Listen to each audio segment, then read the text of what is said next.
What's up, losers? Today I'm back with some more r/fatlogic shenanigans. Checking out a couple of intriguing fat acceptance posts, sharing my opinions on them, and cracking a few jokes. This is episode 141 in the fatlogic series. And I'm ready to go toe-to-toe with some fat activists.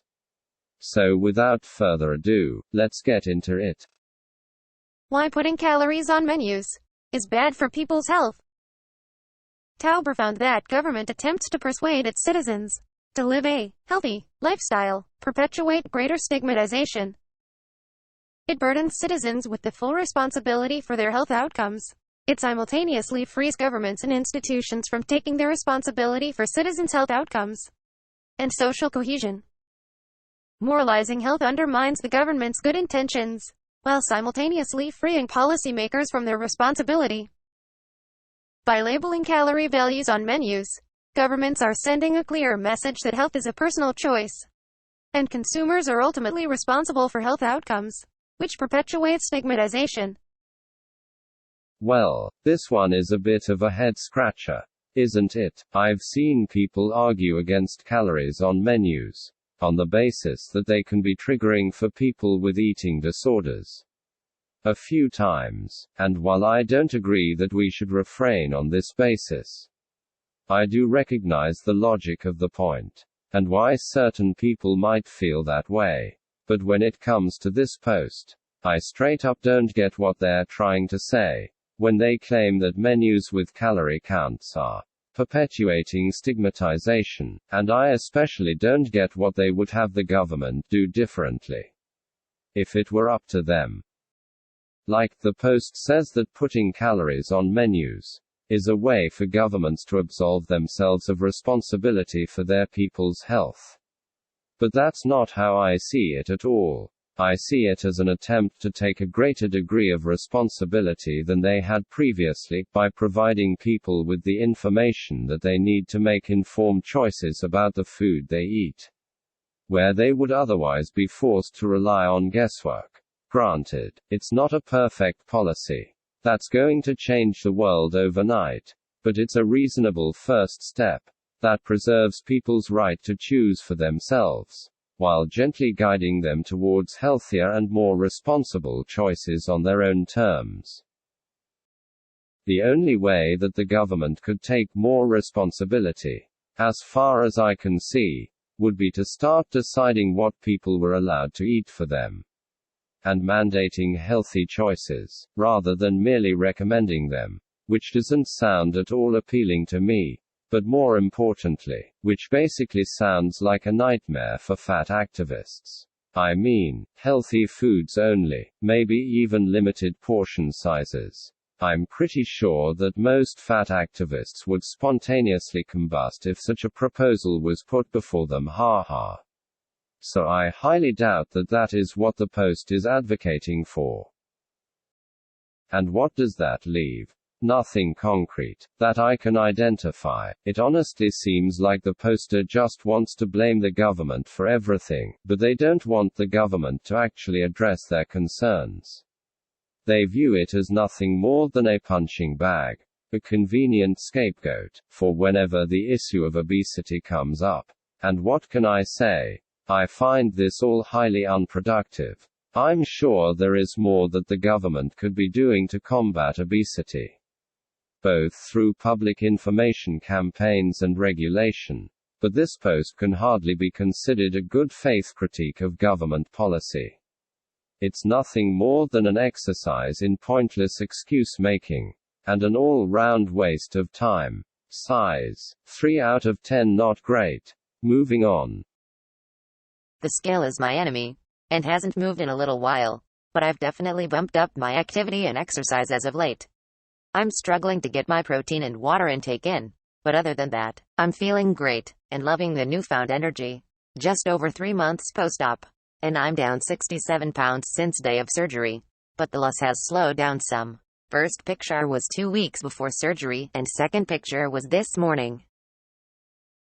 We have been burned into our brain from a young age as women that the scale is what matters, and BMI, which is all BS.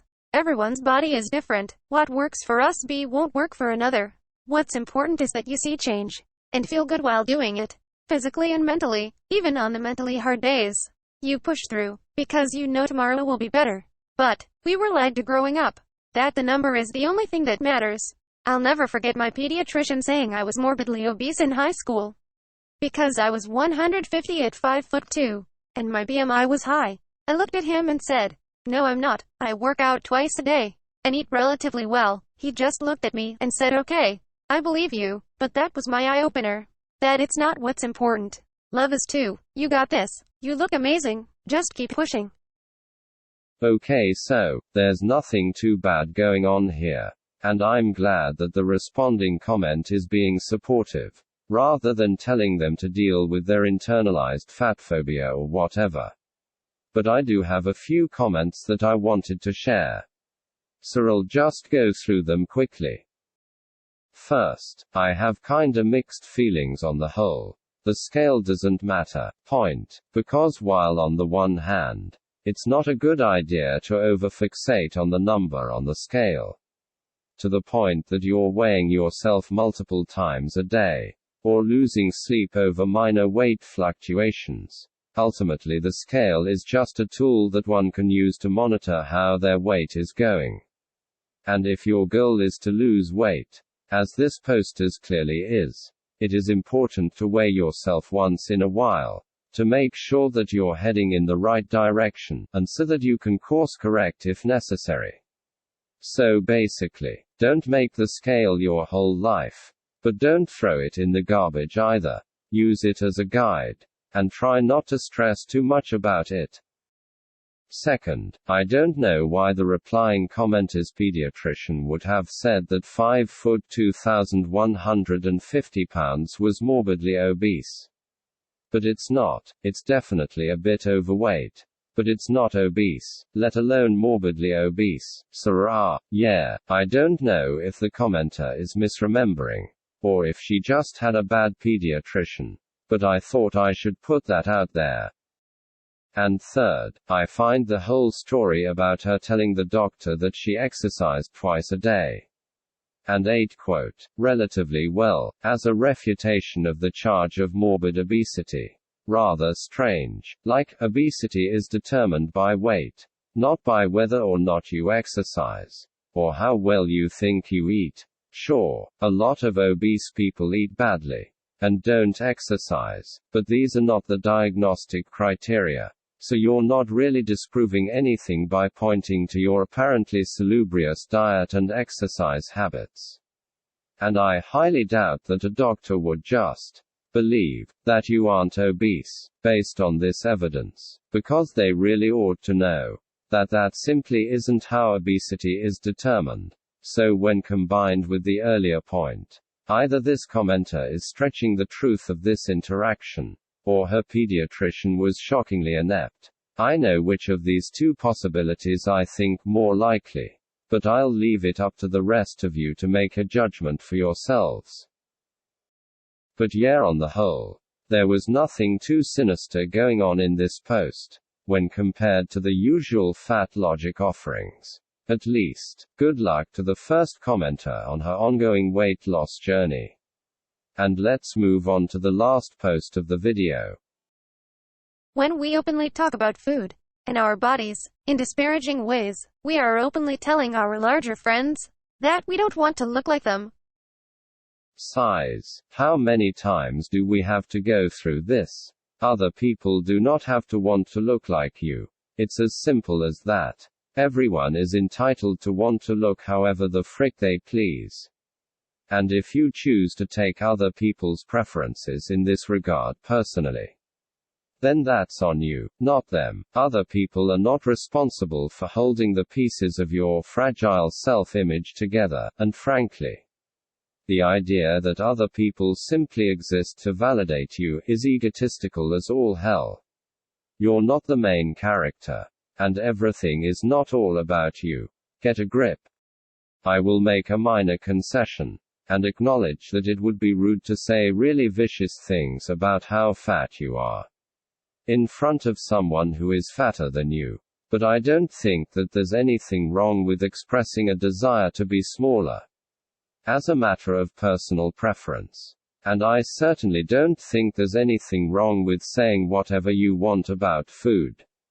Like, it's just food. You aren't going to hurt its feelings. And for a fat person to get offended on behalf of unhealthy food items seems pretty bizarre to me. At that point, surely you're just looking for something to get offended over. I mean, you can't seriously expect everyone to eat the same way you do, just to make you feel better about yourself. Right? Because that would be, well, utterly ridiculous. So I'm sure the poster just got a little carried away, and didn't mean all that.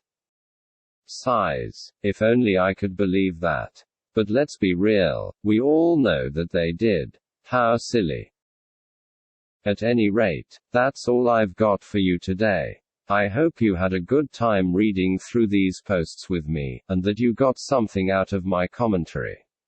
What do you think? Are calories on menus perpetuating stigmatization? Does working out twice a day prevent one from being categorized as obese, regardless of their weight? Does talking shit about food make one a bad friend to fat people? Let me know in the comments. As always, don't forget to like and subscribe, or I'll make you walk around carrying a big piece of cardboard, displaying your calorie consumption for the day, for all the world to see.